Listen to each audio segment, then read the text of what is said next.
Hello, everyone, and welcome back to the Captain Logan Show. I'm Captain Logan. Joining me, as always, is my wonderful chat moderator and producer and logo maker and seat dancer and Blu-ray collector and YouTuber, DJ Martinez. Hello, DJ.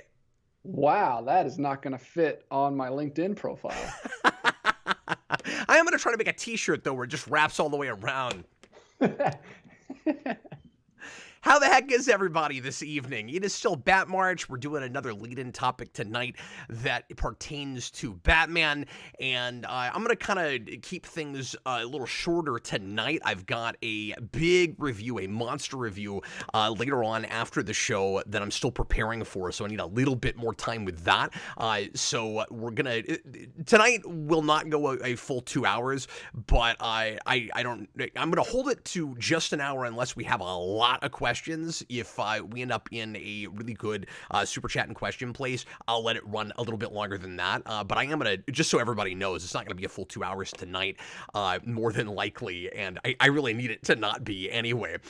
So short preamble here. We'll go ahead and get into the lead-in topic here in just a second. Welcome, everybody. Thanks a lot for being here. I want to real quick mention the review that I'm doing later, a little bit of house cleaning stuff. 10 o'clock Central Time tonight, I'm going to be reviewing the first part of Night Quest, which is the second part of Nightfall, if that makes any sense. Nightfall was split into 3 parts. It went through a bunch of different books in the 90s. You had Nightfall and then Night Quest, Night's End. Night Quest had a section that was all about Jean-Paul Valley and a section that was all about Bruce Wayne. We're going to be doing the Jean-Paul Valley stuff tonight, which is why is it leaving my brain right now? I've got so much going on. The Search is the Bruce Wayne stuff.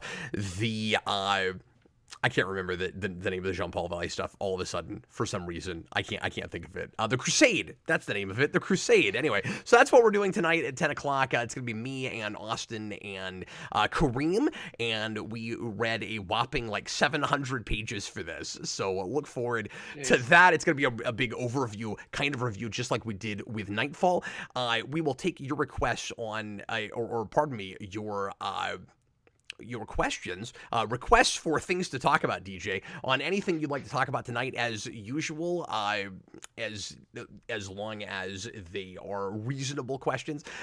So just about anything under the sun geeky related. You can leave a super chat in any dollar amount that guarantees that we'll chat about your topic. But if you can't do that, don't want to do that, don't worry, you can leave regular questions, and we don't have a lot yet, so DJ could totally use them. So throw out ideas, and they don't have to be within about tonight's lead-in topic. So here is the lead-in topic. This was suggested by Robert Wild, and I was just going to do a regular Q&A show tonight, and then at kind of the 11th hour, I got this message from Robert and found out about something that I didn't realize that was kind of news from a week ago. Not major news or anything, not like a big deal. Some folks, DJ, asked me to talk about the trailer that just dropped last night, or was it the night before, for the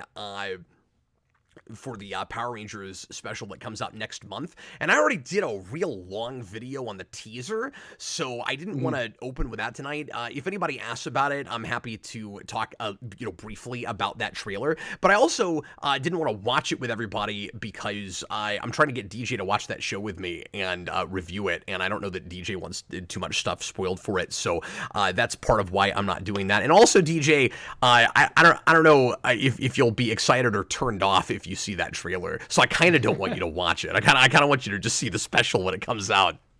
Yeah, okay, sure. I do whatever you tell me, boss. But anyway, they're doing that reunion special, and people seem really excited about the trailer. I'm somewhat apprehensive about a couple of things with that, but we'll see what it looks like. Anyway, so let's go ahead and get into this.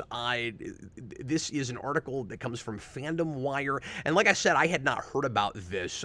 James Gunn addresses rumors that Disney illegally blocked Warner Brothers from using Batman, worth a $28.5 billion franchise in TV shows. This is not true, and there's not much more to this article besides James Gunn saying this is not true, which was the entire tweet. Batman is undoubtedly DC's most popular character, yada, yada, yada. There's been it was speculated, pardon me, that his TV absence was due to a rights dispute between Fox, Disney, and WB. Fans believed this to be the explanation for years until recently James Gunn stepped in and debunked it. A fan tweeted that Robert Pattinson's Batman won't appear in the upcoming Batman spinoff. There's been a lot of speculation about whether or not Pattinson will be or even can be in that show, and Gunn does not come out and say that he definitely will be. He is telling us that it is a possibility. The poster said and by poster, they mean the person who posted this, not like a poster. The poster said Robert Pattinson. It'd be a pretty dull poster, DJ. You wouldn't put that up in your bedroom. Robert Pattinson might not appear as the Batman in the Penguin series, but can still appear as Bruce Wayne or the Drifter. The TV rights for Batman are caught up in a legal limbo involving Fox, Disney, and a trio of mergers. Gunn stepped in to clarify this is not true. And that's all he said. For a long time, DC fans thought there wasn't another Batman TV series because Fox, which is now merged with Disney, had the television rights to the character. As a result, they didn't allow Warner Brothers to bring the character on any TV series like Gotham that they made. What lended credence to this rumor was also the fact that Gotham aired on Fox during its run. So for folks in the comments earlier that was saying, well, we did have a Batman show, it's called Gotham, the whole rights question was, and these kinds of things can get really silly, DJ. The whole rights question was apparently, allegedly, not about Bruce Wayne, but about using the name Batman and having the costume on the screen. And let me read this part of the article, too. There's not any concrete proof as to where this rumor originally came from. However, many point to a 2012 Variety article as the one that began the speculation. In the article, the outlet said that for about 4 decades, Warner Brothers couldn't manufacture toys and much of the Batman 66 series with the likeness of the actors who played various characters in that show. The site explained retailers had requested a larger merchandise line tied to the show over the years, but studio arms had previously been able to use only the series logo, pow-packed animated opening sequence, and the Batmobile for product. And I can see why this was believed for a long time, because we never really had merchandise for a lot of the original villains that showed up in that show, and there was a lot of, and you didn't see very much outside of the movie for the longest time. So there was kind of a big question as to why exactly that was, and I guess that some of that becomes a mystery. Like, I wonder if there's any truth still to that at all for the TV show, that, you know, you couldn't use actors' likenesses and stuff. I mean, that would kind of gel with the merchandise that we got for the longest time, but it apparently didn't have anything to do with the TV side and whether or not you could put Batman himself on screen. The article concludes, thankfully, DC Studios' co-CEO has now debunked this long-held belief. Gunn's words could mean that there are no issues with Batman appearing on TV. And then it says, will Pattinson's Batman appear in the Penguin? And we, of course, just don't know that yet. It remains to be seen if Pattinson shows up or not. Penguin is expected to stream in 2024, and that could still happen. So, as I suggested in the title, this does kind of beg the question then, why haven't we had a TV show about Batman, about a Bruce Wayne that dresses up as Batman and calls himself that since the 60s? Why has it never happened? And I think that there are probably various explanations depending on what era we're talking about.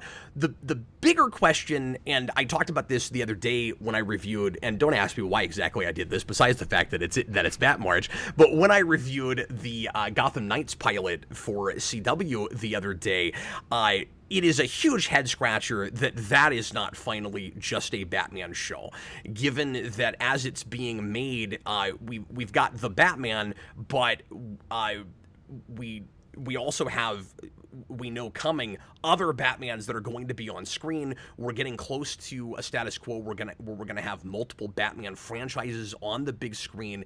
So the besides maybe rights issues, the assumption going all the way back has been, well, Warner Brothers doesn't want to dilute the market too much, and Batman is profitable on the big screen, so they want to focus it there and not have competition with the TV side. Which personally, this is just my personal opinion, I've always thought that was a little bit odd, a little silly, a little bogus, because one is not necessarily going to hurt the other, and we certainly have seen this before, where you had a relatively successful, and I realize it's not Superman like in costume, you had a relatively successful Superman TV show on at the same time as you put Superman Returns out on the big screen, and neither of those seem to really affect each other or talk to each other at all until, somewhat amusingly, that Clark Kent is wearing that costume in the finale of that show. So there's been kind of precedent for it before, and it's just kind of perplexing that now, because the other reason people have assumed this for a long time is that Warner Brothers doesn't want, not just dilute the brand, but doesn't want to confuse people. If you have, and I always thought that was silly too, but if you have a big screen Batman and a small screen Batman and they're not talking to each other, that might confuse audiences, and then they might just, I don't know, throw their hands in the air and not see one. Like, I've never fully always understood the logic with that either, but now Warner's is not afraid to have two Batman franchises on the big screen at the same time. They're not afraid of having the Batman come out and then a couple of years later put out The Flash, which in and of itself has multiple Batmans in it. We're moving into a multiverse era of superhero properties where people are becoming accustomed to multiple versions of things. So I think this is going to lax up. I think as time moves on, there is more and more of a possibility that you will see the big screen Batman, a small screen live action Batman. But I wanted to talk about this because there have been also other suggestions over the years for reasons just besides rights and diluting the brand that I always thought were kind of silly. Let me mention this real quick too. The idea, because this is one that I heard kicked around a lot. The idea that you can't have Batman on the small screen because it costs too much. There's no making that look good. Look, that hasn't stopped us from making all kinds of stuff on the small screen that was a little bit too ambitious, where we're too big for our britches, right? We did Superman show after Superman show. That's a guy who flies and has superpowers, and you're telling me that budget constraints are stopping us from making a Batman show, which is a guy that doesn't have powers and just puts on a costume and fights at street level. And yes, he has money and gadgets and things, but you know, we put Arrow on the screen and then Flash, which has superpowers, and people that say, well, I'm afraid if it doesn't look good, it would be really bad to have on television. Okay, but again, the question isn't whether they should. The question is, why haven't they? And that has not stopped the CW from making a whole bunch of different shows. Furthermore, Gotham looked fantastic. It's not a good show, but the one thing I could always give it is the production value was always there, and it had tons of costumes. It had tons of villains in costumes. The one thing it didn't have was Batman. And presumably at that point, that it's for the same reason that it was during the 2000s, which is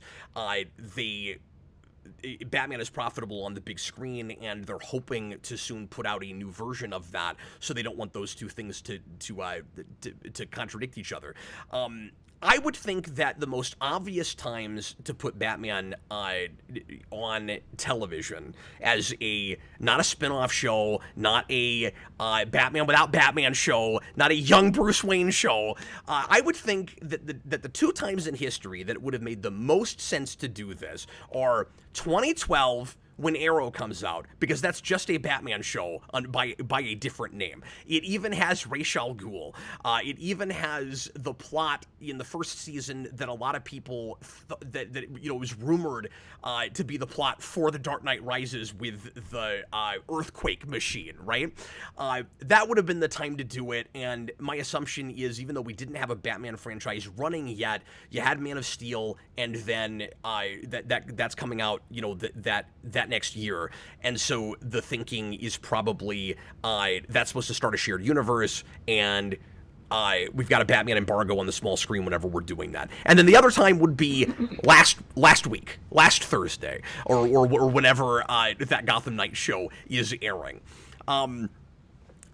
Finally, I have to bring up the fact that we have had Batman himself in the costume, calling himself Batman, in several of these Batman shows, or shows that don't include Batman in the title. And so it was really clear for a long time that it couldn't have been a rights issue. I never understood that. I'm glad Gunn finally confirmed it, but I feel like I kind of already knew it. It's kind of odd, right? You have more than just a glimpse of Batman. It doesn't look good, but yeah, more than just a glimpse of Batman in the pilot for Birds of Prey. There's flashbacks to Batman with Catwoman and fighting the Joker. Okay, and they say Batman all over that show. So it wasn't a rights issue there. There was no problem with that. You have Batman in Titans, which is been coming out recently, and you have a Batsuit right at the end of Gotham. And I feel like there's maybe even another example or two that I'm not thinking of. So yeah, I never understood that. So I'm glad that Gunn finally cleared this up for us. With his prolific tweet. Yeah, that guy is wordy. He's like me, man. But well, read it while you can, because his tweets get deleted immediately after like 2 weeks or whatever. So I like the idea of a completely not controversial tweet like that. That's just a response to somebody getting deleted. Well, that's what he says. He deletes all of his tweets. Oh, I guess that's true. I forgot about that. That might be smart. I still say it'd be smarter for him just not to have a Twitter account, but yeah, I think he learned the wrong lesson from that whole debacle. Like, just don't say things all the time. Hey, he's powerful enough now. I don't think much of what he could say is going to hurt him that much at this juncture. He at least not for the next 5 years, because he's got a contract, man. He's going to be okay. DJ, that was super long-winded of me and kind of a lengthy diatribe. Sorry about that. No worries. You have thought about this clearly way more than I have. Yeah, I could have made a whole video about this, to be honest with you. Yeah, no, it's important to you. I totally get it. We didn't get any questions about that, but I did get a super chat while you were talking. Well, there's the lead-in topic. Let's move on to anything else anybody wants to talk about within reason. Go right ahead, folks. Steer us any place. All right, we got one from John Ty, $10 super chat. Why is it hard to not shaft one partner's development over another in superhero romances? And what superhero romance stories don't shaft a partner's development over another? Yeah, that's interesting. Well, and I guess it's I don't know. I guess it depends on sometimes what you're wanting out of a relationship in a story, right? Because there's kind of an assumption built into that, which is that relationships in fiction always must be 50-50 when you're talking about, like, when you say a partner's development. Sometimes characters are supporting characters for a protagonist. Yeah, usually it's from one character's perspective, and then everyone else is supporting that character. So I don't know, unless it's a dual protagonist role, I don't know why that would ever be the case. Yeah, that's why it took me a minute to decide how exactly to answer that question, because I think there is, with respect to John Ty, I think that there is this weird assumption these days that some people have with storytelling that everything must be ensemble. And you see you see TV shows and movies catering to this idea quite a bit. You'll have a singular protagonist's name in a title, but it's not really just about that character. It's actually there's a difference between an ensemble cast and a supporting cast, and I think it's important not just to know the difference, but to understand why it's okay to have both. It's simply, this should never be a controversial issue. It's simply a matter of the sort of story you're wanting to tell. And it's about POV. So if it's a singular protagonist story, then everybody is in service of that character. Now, that doesn't mean that you don't want the supporting characters to be fleshed out and feel like real people, but they're not ends in of themselves, and it's also not like sexist or anything to have a, say, female love interest with a male protagonist who doesn't get as much screen time, just doesn't get as much to do, and the show's not about that person when she's not as featured as he is, because it's his story. Like, there's nothing wrong with that. Obviously, you want variety, so you hope that you also have some good, female protagonists that lead their own stories. And guess what? When she has a male love interest and he doesn't get as much screen time and as much to do, and he's not, and the story is not about him, well, that makes sense, because she's the main character. She's who the story is about. She's the one with, the prevailing character arc. So when you say, like shafting a partner's development over another, it's hard to give you examples because it's entirely case by case. It's just about what the story is after and whether it's achieving that, really. Yeah. And I don't like this new push to like make everything ensemble, because you just cut up the development among the whole cast, and then I don't get like this big connection with anybody. Like I want to like, I don't know. The movies I connect with the most are the ones that are like so from one person's perspective, and it appeals to me and the experience that I've had in my life. Not just like every superhero movie or TV show in the last 5 years where it's like a team movie and everyone gets like a little side quest, side arc thing. So it's kind of frustrating, because then you just want more. Then it just like makes you think more that superheroes should be on TV instead of movies, because it's like, well, I didn't, if that was one episode of television, that'd be great, but I didn't get a whole season arc. Well, and what's sad is it's even worse when this happens on television, and it does, when you'll get a, short season on a streaming service or whatever, and it's the same problem you're talking about in a movie, but decompressed. So, but stretched out, where you have a story that you could have told in a movie's length worth of time, but you decided to kind of cheat so that you could get 6, 8, 10 episodes. And I mean, like, I'm not naming names, but examples would include, but not be limited to, Iron Fist, second, third season of Jessica Jones. What else? What Disney Plus Marvel shows have this problem? It's interesting because a lot of those aren't great, but I don't know if that's like largely the issue with them, is that the casts are too large. I guess I'll give them that. No, they're not super decompressed. Some of them are really short. I think like Miss Marvel's only 6 episodes, I think. Yeah. Well, I think half of those are like what I think some of them the story? Are a little bit decompressed, but they don't necessarily have this ensemble cast problem as hard as some of the movies do. It's not like Black Widow or something. Yeah. Which, considering what they did with that movie, that probably should have been a Disney Plus show, and I imagine it would have been if they were making those at that point. Well, it was released on Disney Plus, and people weren't happy about it. No, that's that's true.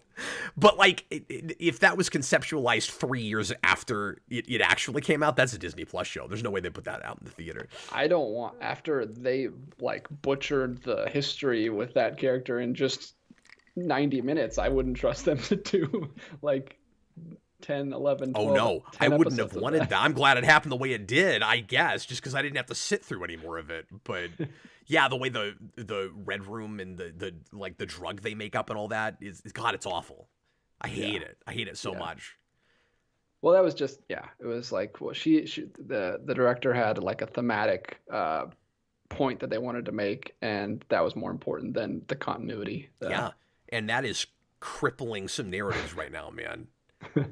Yeah. And it's not just about continuity. Look, that's not an interesting story if there was no MCU before that. That doesn't work regardless. I don't think. Anyway, we're getting away from ourselves. But yeah, so I guess I'm just saying, with the superhero romance thing, you've got to serve your protagonist, or your protagonist. I meant to say this a minute ago too, DJ. I think we're using the ensemble thing as a crutch a lot, where you're able to dupe an audience into thinking that you're telling a more complex, intricate, character-driven story if you can constantly cut to different subplots, and even if you're never really fleshing things out very much or allowing characters to change and grow in interesting and believable ways, it kind of appeals to a lack of attention span, I think. It's very interesting that like this was not an issue in the earlier 2000s. Like all of the X-Men movies, up until First Class, which is a dual protagonist, were they were team movies, but they were all single protagonists. Yeah, that had kind of a different problem, really. The opposite is problem. that you would have liked those movies to be a little bit longer and feature some of those characters a little bit more. Like if the X-Men movies were made today, I feel like they would be completely different. Yeah, and it'll be interesting when we finally start making them again. Yeah, we'll see. I imagine those will feel just like Guardians, Eternals, those kind of, or any other, like every Marvel movie these days. Now, I will say, it would be disingenuous for me to say that I haven't felt like love interests get shafted in relationships, of course. And when it happens the most, I feel like it's when we do the real typical, and it's usually with female love interests, especially, going back a couple few decades, where you'll do the very typical, character thing where your love interest is not very reasonable and isn't giving the protagonist the benefit of the doubt ever, and is just kind of whiny and opining that they're always busy doing their superhero thing, whether they know about it or not. And obviously sometimes that character will have a reason to be irritated or upset about that, but very often it will just play for really easy, cheap drama. And I think we're shafting Mary Jane to some degree in the Sam Raimi Spider-Man movies. It happens with and I guess some of the same writers are at fault here, but it happens with, of course, Lana Lang in Smallville, and a lot of kind of singular superhero movies from the 90s into the 2000s have this problem. Even Sue Storm has it, and she knows what her, who her husband is, what he does as a superhero. Sitcom couple that doesn't speak to each other or share how they're feeling. She just wants them to read what's in her mind. And it's really insulting to an audience because you're right when you say a sitcom, or even almost like a stand-up thing where it's like ribbing at the audience saying, your relationship is like this too, right? And I'm like, no, it's not. And if it was, I wouldn't be married. Like, yeah, it's like that Home Improvement thing. Like, isn't he such a stupid husband? Yeah, and they play it like it's so funny because it's true. And yeah, there might be a grain of truth in it in various people's relationship, but to pretend like that's what everybody just has to put up with, it's kind of cynical if you really start thinking about it for 5 seconds. Oh, gosh. It's like, boy, I hope everybody's relationships aren't like this. And then when it just flips in the second one, it's the most awful thing ever. That second movie, it's the worst. I need to take that off my shelf and burn it. Oh, man, there's a reason that DJ doesn't collect every superhero movie like me, because a lot of them are not very good. And if he had to look behind him like I do and see so much trash, he'd be like, you know what? Just never mind. It'd be really fun to watch you just snap and start breaking movies you don't like. Stay tuned. It's coming up. How many videos am I on? I think I'm on like 75 videos. I'll get there eventually. Nah, I'm gonna make sure it happens during this show. I'm gonna try to piss you off in such a way. I'm gonna like manipulate it. I'm gonna be playing like 5-dimensional chess, and I'll figure out a way to not only make you angry, but make sure that your response is exactly breaking movies you don't like. It's gonna be amazing. Hey, maybe that's how I get the clicks. Maybe that's what people want to see. Smashing discs. It works for people, but generally just in the short term. It would be just as profitable as trying to sell the movies I don't like, because that's impossible. That's true. Yeah. I could have them sit on eBay for years and have no one bite, or I could take them to Half Price Books and get like 30 cents each. I was going to say, you're unfortunately, your main collection is unfortunately a thing that depreciates in value like a car does, just immediately after you buy it. Yeah, for the most part. I mean, now I'm collecting more with some exceptions, stuff and more rare stuff. So stuff I'm collecting now is, all this stuff over here, all that stuff's over there. All this stuff is like just off the shelf stuff, so it's not worth anything. All right, we got a couple more super chats here. Another $10 one from Goofster123. Thanks, Goofster. What's up? As good as the Batman was, it would have been... The Batman? No, sorry. Not that one. Sorry. That one. We're talking about the movie, I'm assuming. I know, but I'm still going to do it every time it comes up.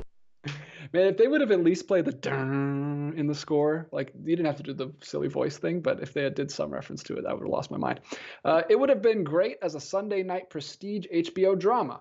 How are we giving Green Lantern a true detective show, but not the world's greatest freaking detective? Yeah, that's great.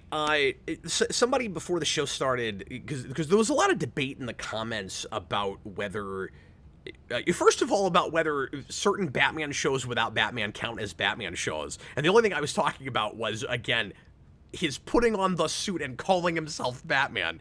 We haven't had that show since the 60s. Side note, because I meant to say this during the lead-in topic, the obvious reason we didn't have that between 66 and 89, and then after that, it's a movie franchise, so it's not going to be on TV, but the obvious reason we didn't have it between 66 and 89 was this worry that Batman just wouldn't be profitable anyway because everybody thinks of it as a campy thing.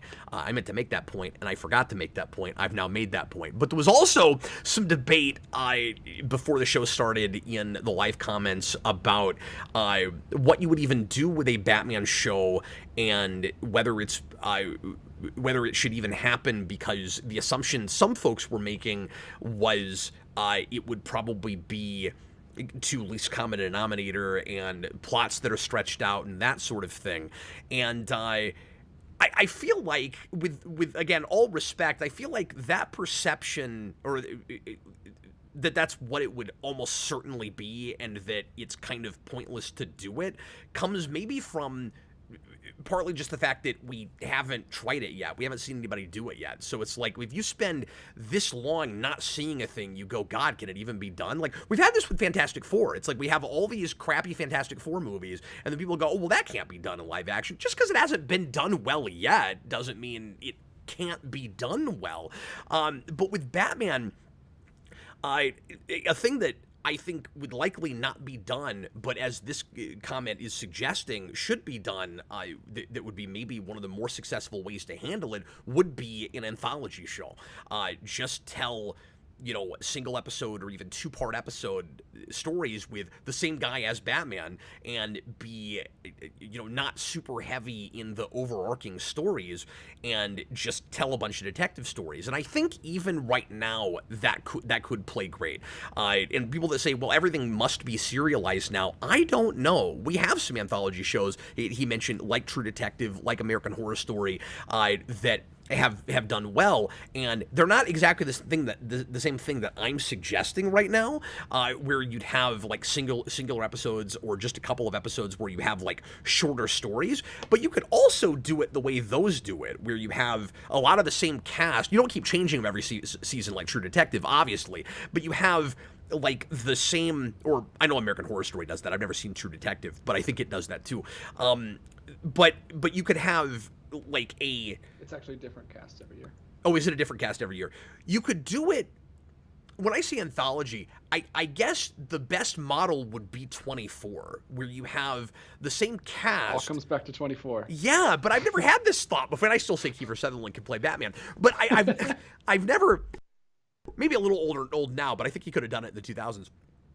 And it's somewhat ironic, or just an odd coincidence that I'm saying that, because I always thought that Gotham kind of replaced 24 in the lineup in Fox on Fox, where it was their new gritty primetime drama that was a little heightened and had and was violent and had almost exactly the same melody in its really short theme at the beginning.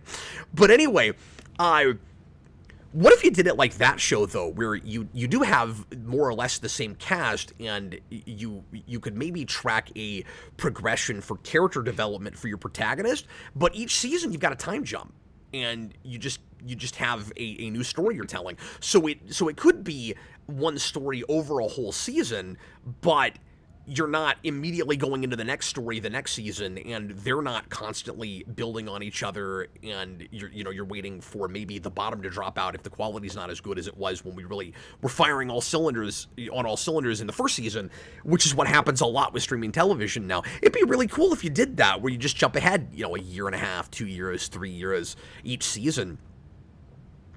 That would be the other way to do it. Well, I hope my ideal Green Lantern show would be serialized per season, and it would be a different Green Lantern each season. Yeah, I like that too. Just do the first one on Earth, and then do another one on another planet, and another one. Like, we'd just get a little 13-episode story. That'd be great. Yeah. And again, no reason you couldn't also do Batman that way.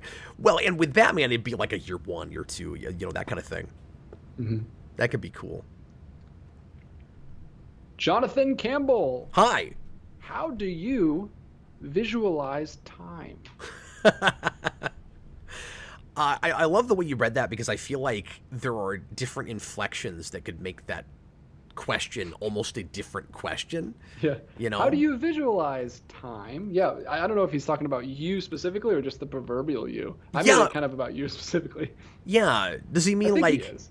if I'm trying to like personify or literalize time, what does it look like for me? Or does he mean proverbial, like you said, Ian, like how do you visualize time, like on screen, like in a visual medium? What is the image besides a clock that first comes to you when you think of the idea of time, DJ? Well, I mean, that's what's tough, is because we have, like, I could see kids who grew up now with just digital clocks not having a good sense of visualizing time. But for me and you and most of humanity, like, we invented a very specific symbol that's a circle that's divided up and works. So it's completely wiped any other. I can't come up with a different contextual idea, because that's so burned into my brain. That's how I learned how to tell time. Yeah, that's a great point. Anything that I would come up with would just be like me trying to go out of my way to come up with some other something kind device. of abstract or something. Yeah. I guess beyond that, because it's just we've had this imagined for us in so many different ways, particularly with time travel stories and things where you're in like a limbo out of time. So there's a lot of kind of abstract imagery that we use for that kind of thing.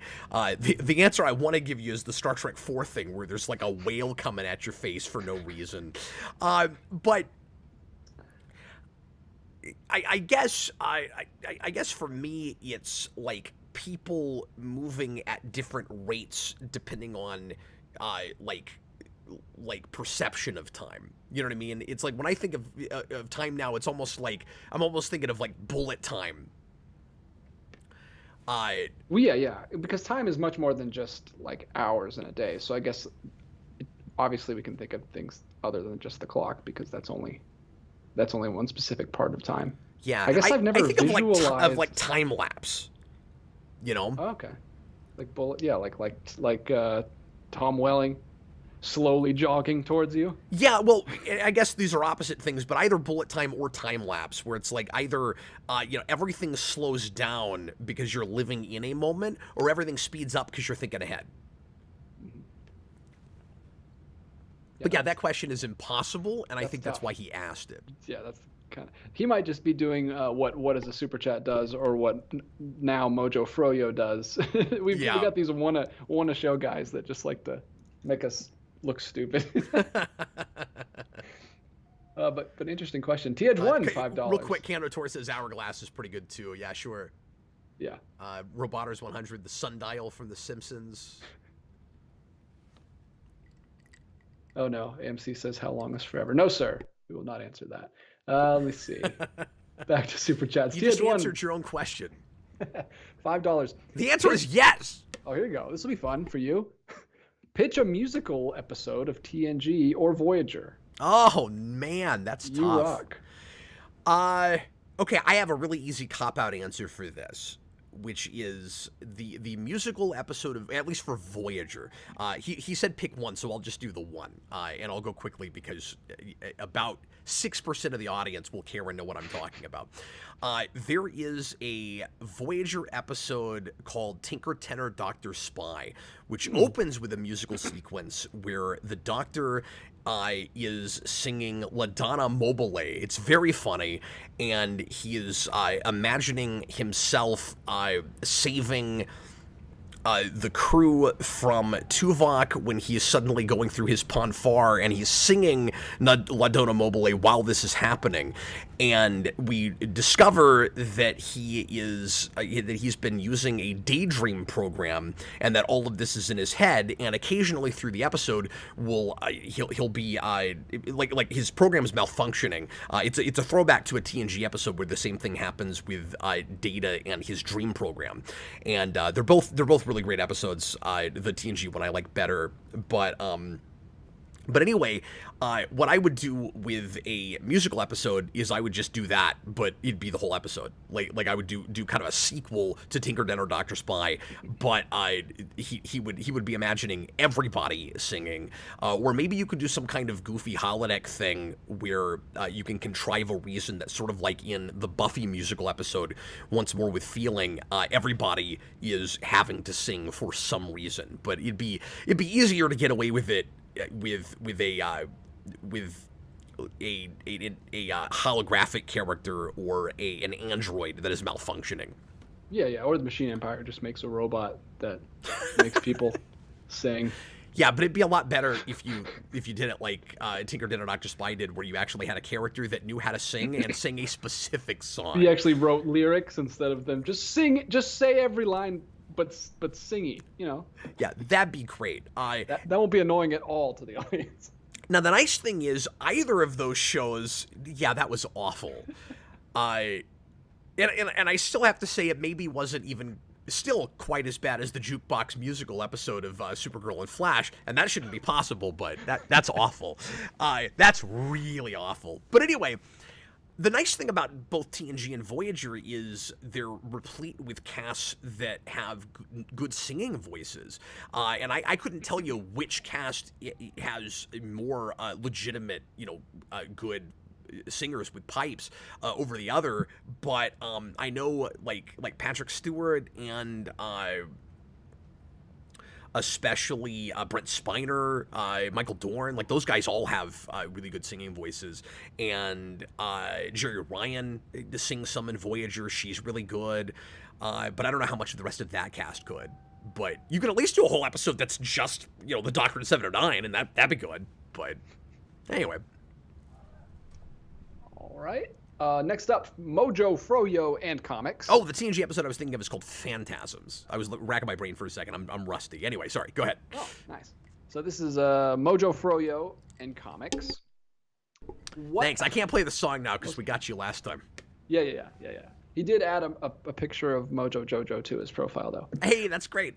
What flavor Froyo should the Powerpuff Girls be?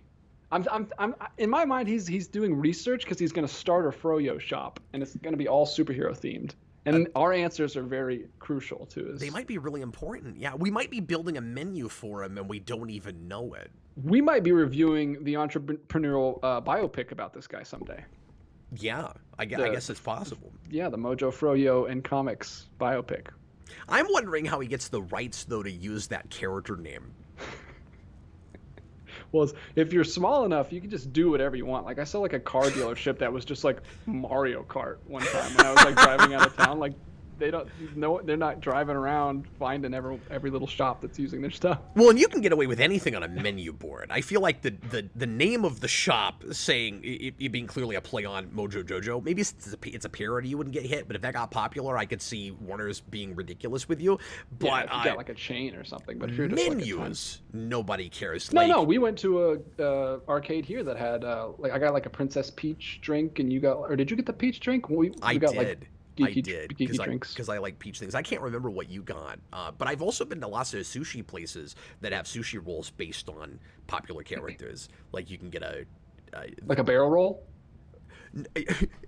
Yes, but there are a couple that, or at least a few, that seem to actually be kind of universal, that aren't just like one shop made it up. Like if you order a Batman roll or a Superman roll at a sushi place, I'm pretty sure it's the same everywhere. I may be wrong about that, but I've ordered those at a couple of different places that are not affiliated. It's the same roll. I can't remember what's in them, but like it tastes like vengeance. There is such a thing as a Batman roll and a Superman roll.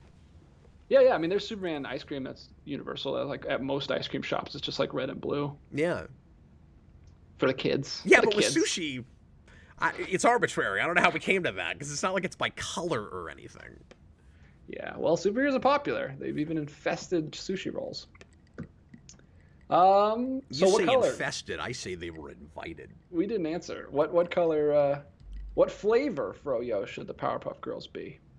Well, I feel like it's got to be a tri-blend. Yeah, I mean, I feel like that's kind of obvious. Where you'd have lime for Buttercup, and you'd have strawberry for Blossom, and you'd have blueberry for Bubbles, right? Like, is there another answer? Yeah, well, I don't know. If he only has one slot for Powerpuff Girls, I don't know if lime, strawberry, and blueberry mixed together would be very good. Mixed together, great. Yeah. Now you're getting into like suicide territory. I don't know what another green could be, because blueberry and strawberry would go well together. But what could? I guess lime is pretty much the only green. That's the thing. Yeah. At kiwi? That point, you're kiwi. Maybe? Kiwi. Yeah. Kiwi goes well with strawberry. Yeah, kiwi it goes with berries. There we go. Right. That's all fruit. Okay, you fixed it. Well done. Lime is still fruit. It's just a tart fruit. Alternatively, and this wouldn't be for me, but alternatively, I guess you could go for like bubblegum flavors. And Blossom flavors. Yeah. Bubbles flavors. Well, I thought of that because of Bubbles. I was like, well, you can do like a bubblegum thing with that. Yeah. Oh, well. I think we've thoroughly confused him, and his shop is going to go downhill because of it. We've absolutely been spending too much time on this. Yeah. Thank you for the super chat. And those have been fun and challenging in a different way. Speaking of challenging in a different way, what is a super chat? $2. Oh, he's back. He's back, and he wants to know, what is the purpose today of a Game Boy? What is a Game Boy? The purpose of a That's one of my favorite movie quotes from a movie I don't like at all. Isn't it always weird when that happens, DJ? Do you have that with stuff? Like Men in Black 2 has a couple of fantastic lines that I cannot stop quoting with wonderful line deliveries. It's not very good. I imagine you have that more than most people, because you have to watch things that aren't good a lot, like twice, and then write about them and live with them for a week, at least back in the old days. That's true. Hey, no, I mean, that's when I do Rewind, that's still how I do. In fact, that's how I do it more now. In the old days, I didn't always watch movies twice for Rewind. I always do it now for the unscripted show. Yeah. Partly because it is somewhat off the... I say unscripted. I'm writing a lot of notes, but so like I am going on book to some degree, but I go off book, and I've got to have it much fresher in my mind and much more figured out, because when it's scripted, I can cheat more. Like if there's a part of it that I've forgotten, I can go look it up. I can bring a script up. I've written rewinds before based entirely on, like, I watched the movie first, but like if I don't take notes for whatever reason, I will sometimes pull up a written version of the script and refer to that, so that I've got lines of dialogue. If I just didn't take the time to write out lines, and I'm like, oh, I really want to quote this, but I can't remember what people said, and I didn't take any notes, so I just go find that. So no, it's a different process now, but I do watch it. I do watch everything twice now. Cool. Yeah. And sometimes 3 or 4 times if there's commentary tracks. I think you should just watch it once. I think you should just bring up the script and just have people watch you scroll through defined lines of dialogue in the live shows. I think that would be very entertaining for people. Very. So Mhm. I'd love it. Nothing I enjoy more than seeing you eyes scroll across the screen. Yeah. You want to see me do every part of the process from start to finish. I'll even start broadcasting my live watches of them while I'm not saying anything, just writing things down. Yeah. We want the real experience here on Geek Felicia. We don't want any editing. Don't cut anything out. Show us the whole thing. The part that bothers me is I know there's at least like 5 people that would watch some of that, and that's not okay. That bothers me. Hey, anyway, I'm sorry. What was the question? I've totally derailed this here. Come on, yeah, this is a very serious question. What is the purpose of a Game Boy? I said it like he said. Yeah, what was that emphasis? Well, yeah, Resolve the chord. I don't know. Maybe he just forgot the comment. He's asking what the point of a game is, and he's just calling us boy. Question mark? No, he said the purpose today of a Game Boy. I guess some people would say it's kind of a relic and doesn't have as much of a purpose anymore, because even if you like some of those games, there's maybe arguably better ways to play them because a Game Boy has a screen that's not lit. It's kind of difficult to look at. That might be what he's getting at. It sucks a lot of batteries. I was saying like this isn't what he wants to talk about today, because he always gives us what is the purpose of questions. Oh, I wasn't reading it because that's your job. So I thought today was in there. So okay, well this is much easier then, because obviously the purpose of a Game Boy is to be able to take video games with you, and because it actually has some legitimately cool games that were not released anywhere else before that. Yeah, handheld. Yeah, so that's the purpose of it, to play games on it. I remember Lion King being a really fun game, but I could never get past like the second level. It was super hard on Game Boy. It was super hard everywhere. And I never played the handheld version, but that is one of the most notoriously difficult Sega Genesis and Super Nintendo games. Absurdly hard, to the point where there's a really nice re-release of that with Aladdin on Switch. Do you know about this?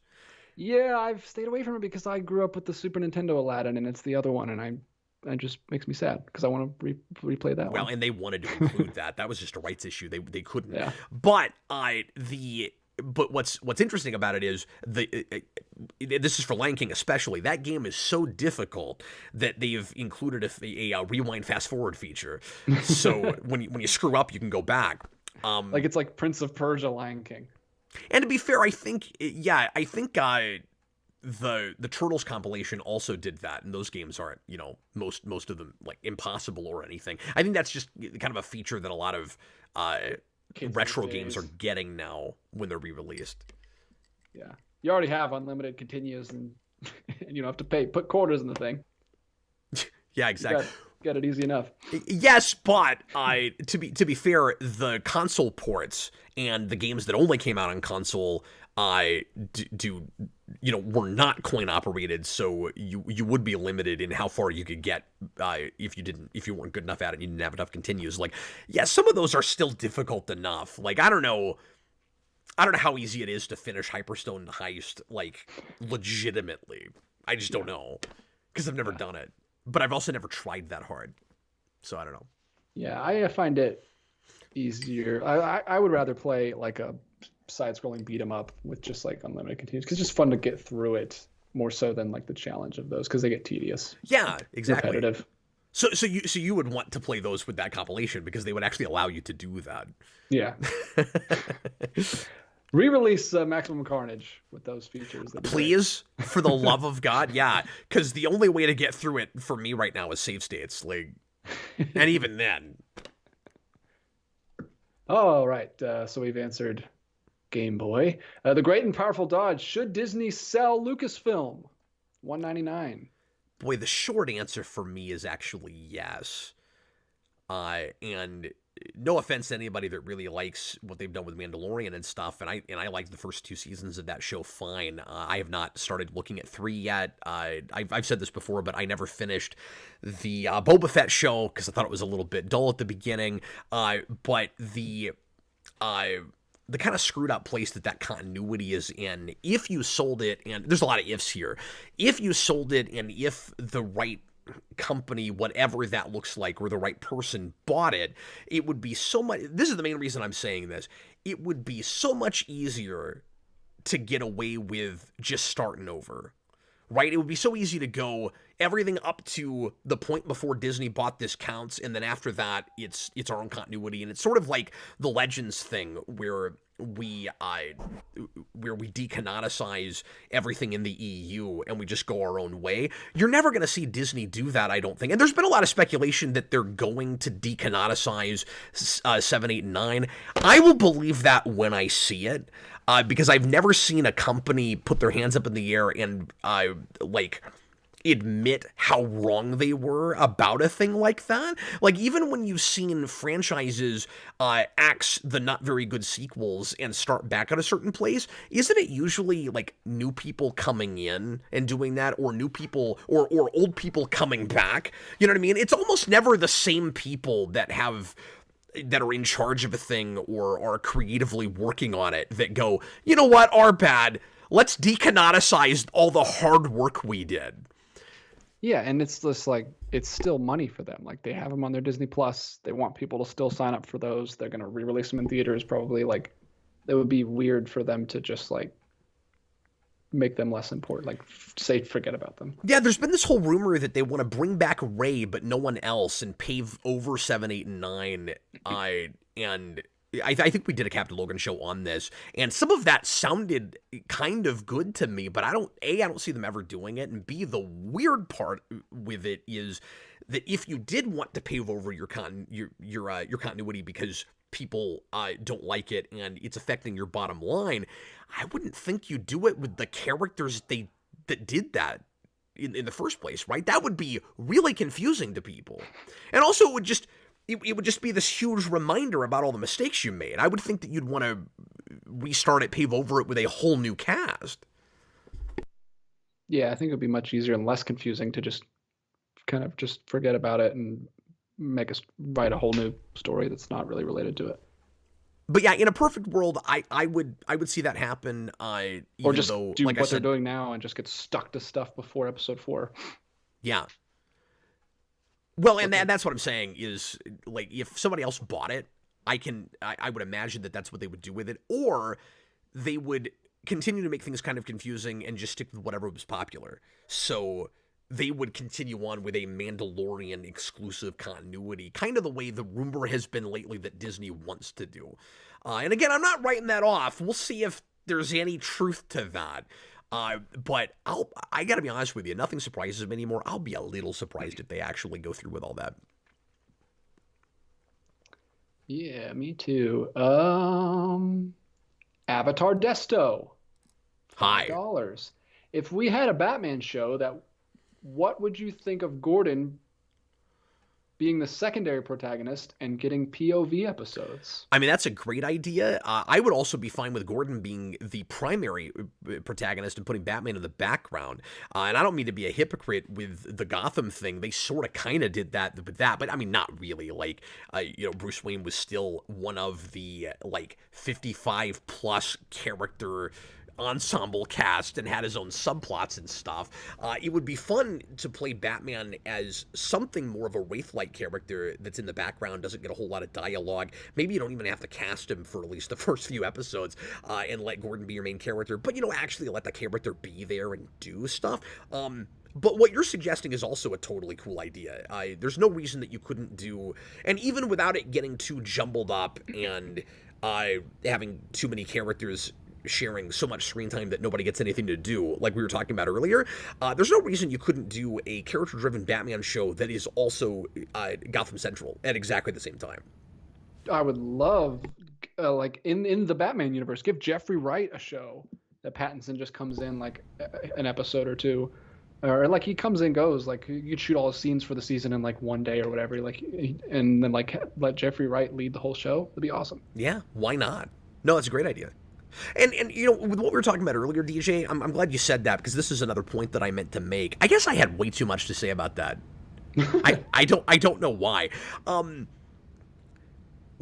of the problems with all the Batman without Batman shows has just been the premises, just those are the shows you decided to make. If you're gonna do that, like, why is that what you did? You know, we finally get a Jim Gordon led show, and it has to be a young Bruce Wayne show, and it has to be like Smallville for Batman. Why couldn't it have been Gotham Central? Why couldn't Batman exist but just not show up very often? I would have even been more okay with a show where Batman never shows up, but we know he's around. You know, than the show they made, and that show could have been okay. It just wasn't. But that still wasn't what anybody wanted. They've never made a show that was what anybody wanted. What are you talking about? Everyone wants to know the origin of Batman's butler. with nude Alfred. You got to get back to that show, man. We need full season overviews. Okay, I guess. And it's Alfred by way of early Black Label. Hey guys, we're at an hour. How many more super chats do we have, DJ? 3. Okay, let's go ahead and knock those out. And I'm going to say last call for super chats. If there's another burning question or idea somebody wants to throw out, feel free to go ahead and do that. But like I said, I've got to end off early tonight. And sorry for being a little bit scatterbrained. I'm trying to keep all of these comics in my head right now, and I'm having like I'm having like brain freeze because of that. Anyway, go right ahead. We got another one for $1.99 from the great and powerful Dodd. He's on a Star Wars kick tonight. He says, should Disney cancel Rian Johnson's trilogy? I keep hearing it go kind of back and forth. Like, maybe it's happening, maybe it's not. I think the last thing I saw was that maybe I saw they axed it, maybe not. I forget. I mean, you know what I'm going to say to that. Like, I don't want to see that, but I mean, I don't like Last Jedi, and I don't like his general take on Star Wars and those characters. So, yeah, I mean, I never thought they should have greenlit that. But I don't have an insightful answer. I don't like him as a director as a director or a storyteller for Star Wars. He's a good director. I don't want him making creative decisions in Star Wars. That's just how I feel about it. Yeah, it's weird because they greenlit that like 2018. Like, I thought you were gonna say years ago.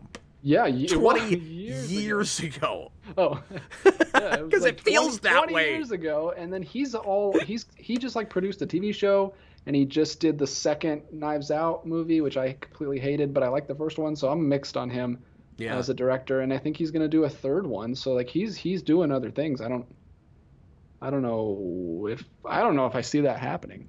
I don't either. I think we need to take every single project that they greenlight, not just with a grain of salt, but exactly the same way that we look at Sony Spider-Man without Spider-Man projects, and the way we looked at like DCEU projects with Harley Quinn in them. Like, I mean, maybe they'll happen, but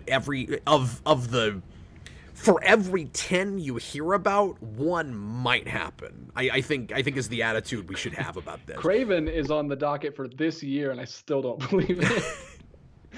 I'm not convinced it's not going to go like the way of the Batgirl. Why though? You didn't believe Morbius would happen, and that happened.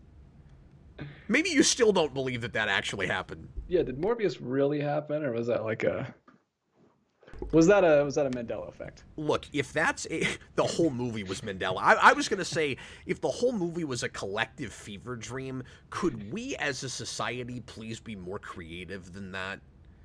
Like, well, you got to account for the lowest common denominator when you're doing fever dreams. But I don't think lowest common denominator and weirdest, most counterintuitive common denominator are the same thing. Hey, weirdest, most counterintuitive common denominator was my favorite week of math class in high school. I was never great at remembering which one that was in the equation. Okay, moving right along. The great and powerful Dodd back again for Hi. $4.99. His profile is just a T. Please bring more indie comics to Geekvolution, and start with Black Hammer from Jeff Lemire. Well, thank you for the suggestion. I would like to do more indie comics. Such a subtle suggestion there.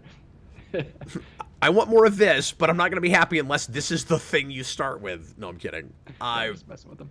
Yeah, it's funny you bring that up right now because I accidentally, just looking up I don't remember what it was I was looking at, but I had to find an old video of mine for something, and I noticed in search results that there were a couple of smaller indie comic reviews that when I first put them out, DJ, only got like 200-300 views, didn't do very well, and then over time have got hit a lot harder.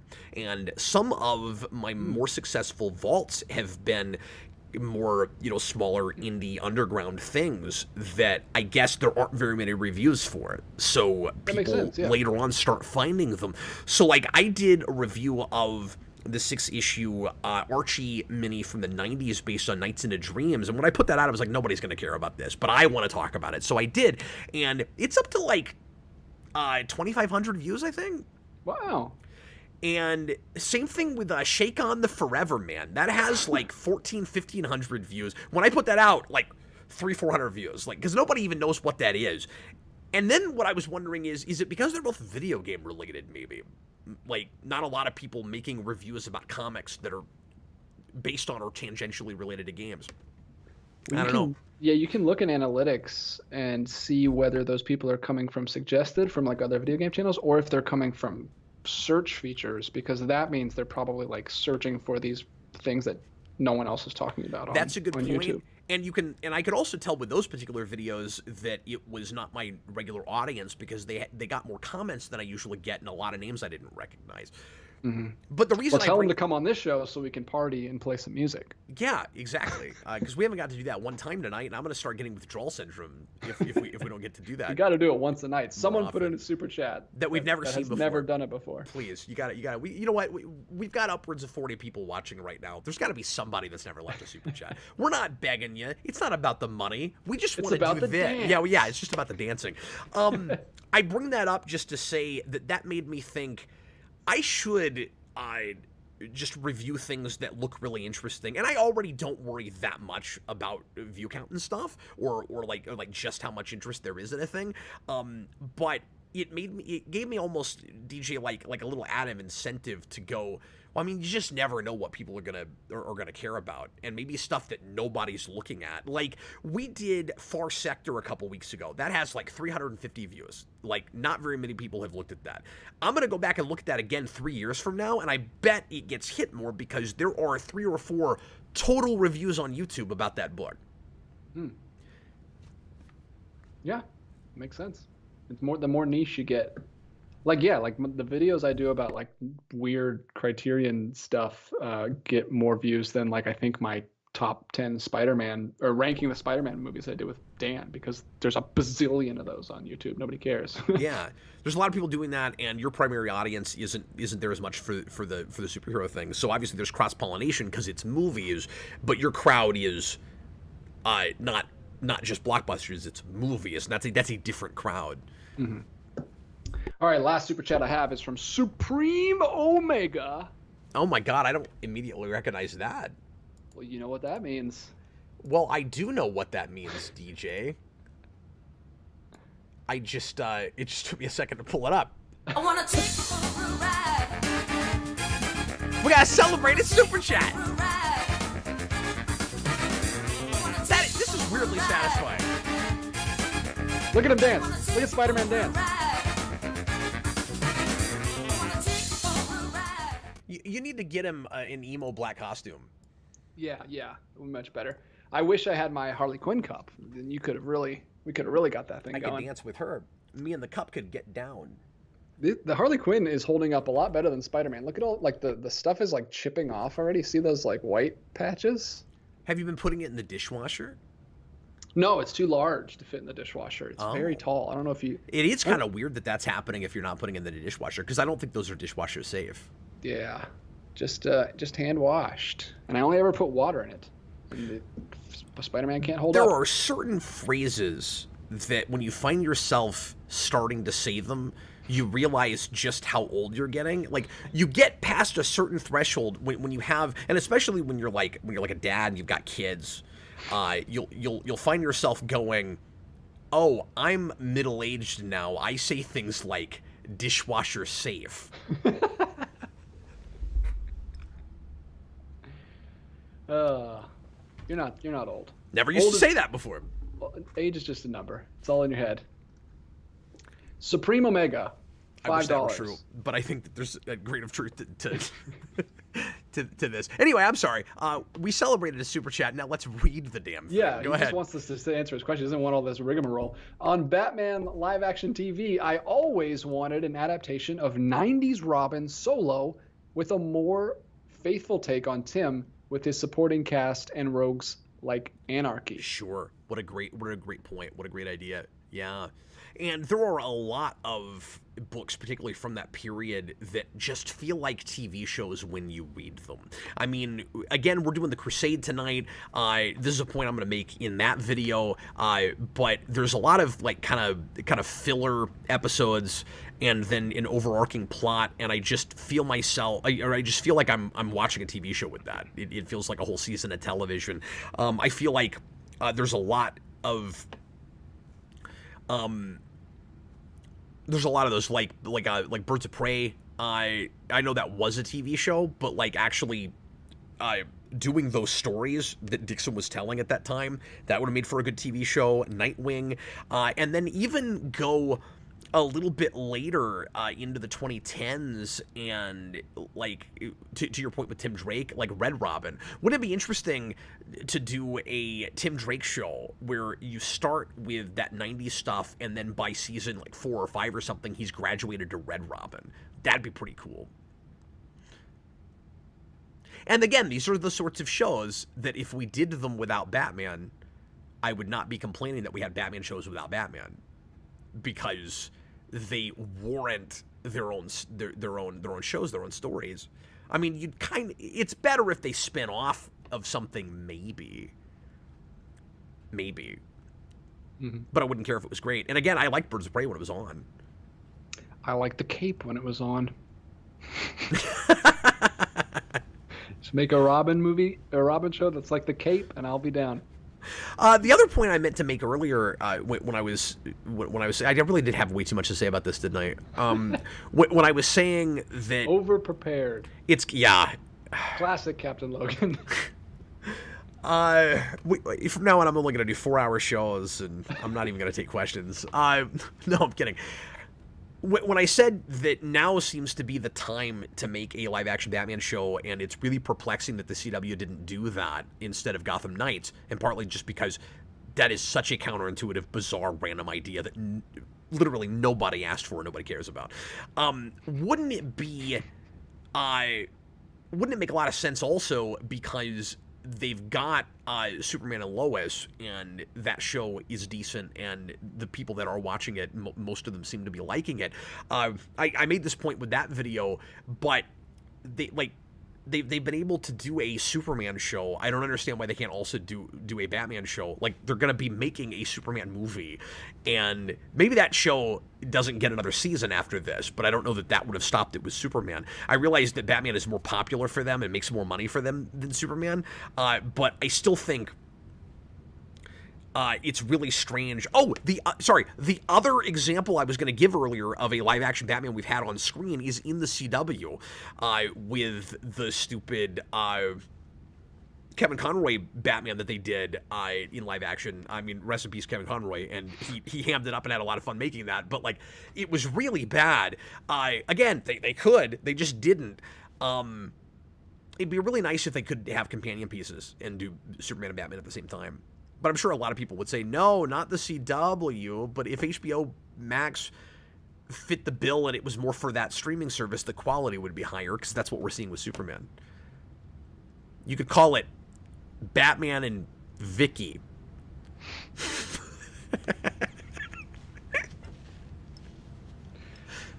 Sells itself. Batman and Vicky. Well, we don't want to shaft the love interest, see, so her name's got to be in the title. Yeah, why does Superman and Lois sound so good together? I can't think of any other superhero pair that would sound like that. Well, Spider-Man and Mary Jane, maybe? Maybe, yeah, I was going to say, like, that actually sounds better to me. Maybe we have a different perspective just because of when I grew up, but I actually don't like that title. I think Superman and Lois is weird, just because we already had Lois and Clark. Like, yeah. I think it's just probably because I've heard you and everyone else on Geekvolution say it a million times, so it just, like, sounds normal now to my head.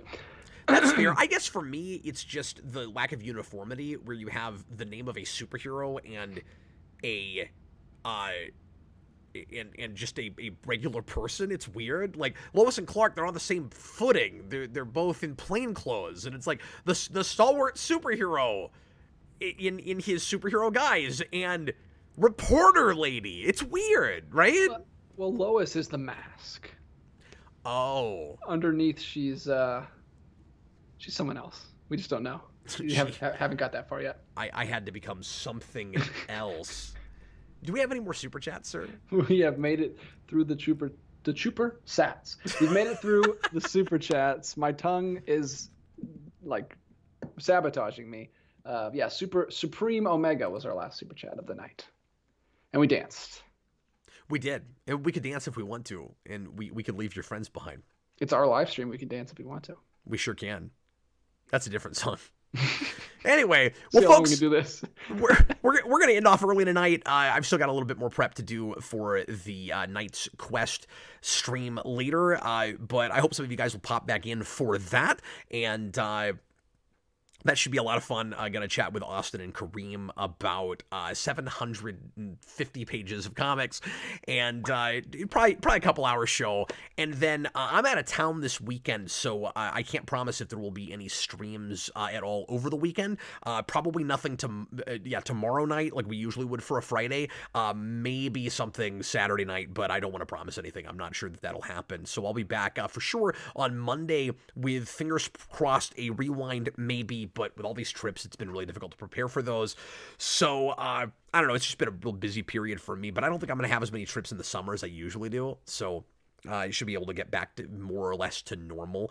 And I may have to get a tiny bit more behind on Not Spawn Year also, and then catch up on that, because I don't know if I can get any reviews done over the weekend for that. I'm going to try, but it's going to be just me and Freddie, and I don't want to shaft Freddie for time sitting around making comic reviews. So I'll do it if I can, but I'm not sure that I'll be able to. I just don't know yet. I'm playing everything by the seat of my pants. Anyway, thanks a lot for being here, everybody. I hope you had a good time. Why are you laughing at me right now? I really like that mixed metaphor. You're playing everything by the seat of your pants. Yeah, I don't know what I'm talking about right now.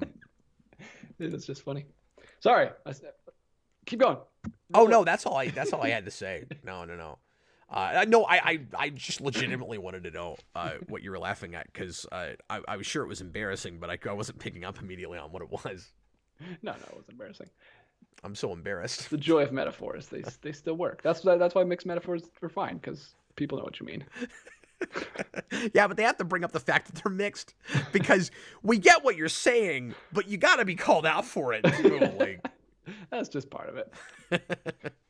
Anyway, thanks again for being here, folks. We sure appreciate it, and we will see you again next time. We'll be back Tuesday night for another one, 7 o'clock Central. I was Captain Logan, and DJ, thank you as always for all you do, man. For all the aforementioned laundry list of things that you do. Yeah. For the beginning of the show. Yeah, just include playful hazing in there. Bye, everybody.